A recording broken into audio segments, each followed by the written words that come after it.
Imagine a time when the Mediterranean was the center of the world, a bustling hub of trade, culture, and power. Two great powers, Rome and Carthage, were locked in a struggle that would shape the course of history for centuries to come.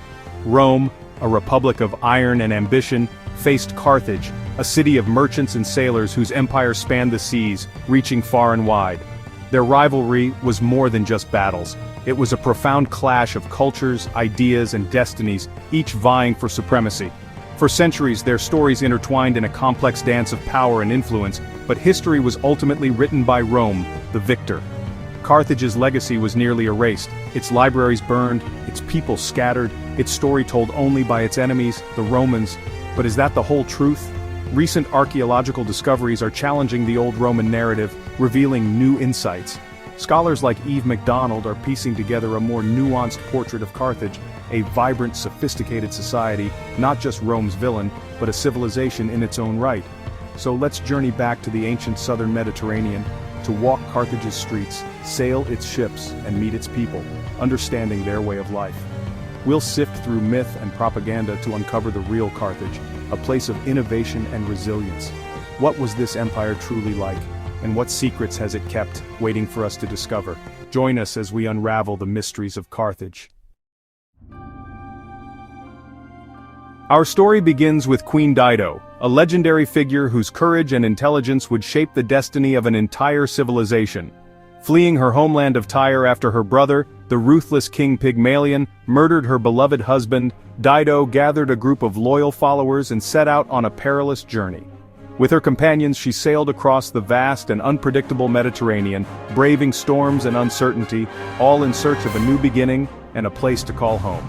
Upon reaching the North African coast, Dido faced a new challenge. She struck a clever bargain with the local ruler.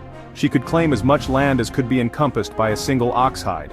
Using her wit, Dido cut the ox hide into impossibly thin strips, ingeniously stretching it to encircle a large hill, the Bursa.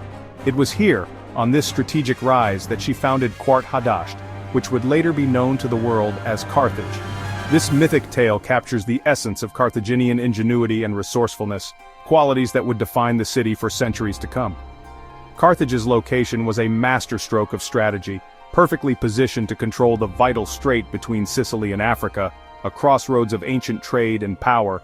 Its ambitious merchants established trading posts and colonies across North Africa, Sicily, Sardinia, and Spain, exchanging not only goods but also ideas and cultures. They traded in metals, textiles, wine, and oil, building a network that spanned the Mediterranean. North Africa, Sicily, Sardinia, Spain, metals, textiles, wine, oil. The city quickly became a multicultural hub, attracting people from across the Mediterranean. Its wealth and influence expanded rapidly, drawing traders, artisans, and thinkers from distant lands. Carthage inherited and perfected the Phoenician traditions of seafaring and commerce, building its power on the waves while other civilizations focused on land empires. Its navy was renowned, and its sailors were among the best in the ancient world. The city itself was an engineering marvel, boasting a massive, sophisticated harbor, formidable defensive walls, and a thriving cosmopolitan population. Massive harbor, formidable walls, thriving population. Carthage stood as a beacon of civilization on the African coast, a testament to what a determined and visionary people could build far from their ancestral home. From these legendary beginnings, Carthage grew into the capital of a sprawling maritime empire, its influence reaching far beyond its city walls. Its rise was as much about cleverness, adaptability, and innovation as it was about sheer power, qualities that would define Carthage for generations. Carthage was a republic, but its government reflected its mercantile nature.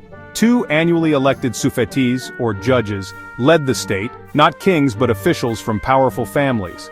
The real power lay with the Senate, an assembly of wealthy merchant princes and aristocrats chosen for life. The Senate decided on war, peace, and finances, ensuring long-term stability. A special council of 104 judges kept generals and officials in check, preventing tyranny. Ordinary citizens had a voice through the People's Assembly, especially when leaders disagreed. This blend of aristocracy and democracy created a resilient, pragmatic system. Carthage's government was built for stability and prosperity, allowing it to manage a vast empire. It was a political machine designed for a business-minded people. This structure helped Carthage challenge Rome for centuries. To understand Carthage, you must understand the sea. It was their universe. Heirs to Phoenician maritime knowledge, Carthaginians pushed boundaries, exploring beyond the Mediterranean. Hanno the Navigator famously led an expedition down Africa's coast, founding colonies and seeking new trade routes. His journey, recorded on a temple tablet, described encounters with volcanoes and strange creatures, possibly the first human contact with great apes. Carthage's mastery of the sea was the foundation of its military might. Their navy, with powerful quinqueremes, dominated the western Mediterranean. The city's Kothon harbor was an engineering marvel, with secret docks for over 200 warships. Carthaginian captains outmaneuvered enemies with superior seamanship and strategy. Rome, a land power, had to copy Carthaginian ships just to compete. Carthage's true strength lay in its command of the waves.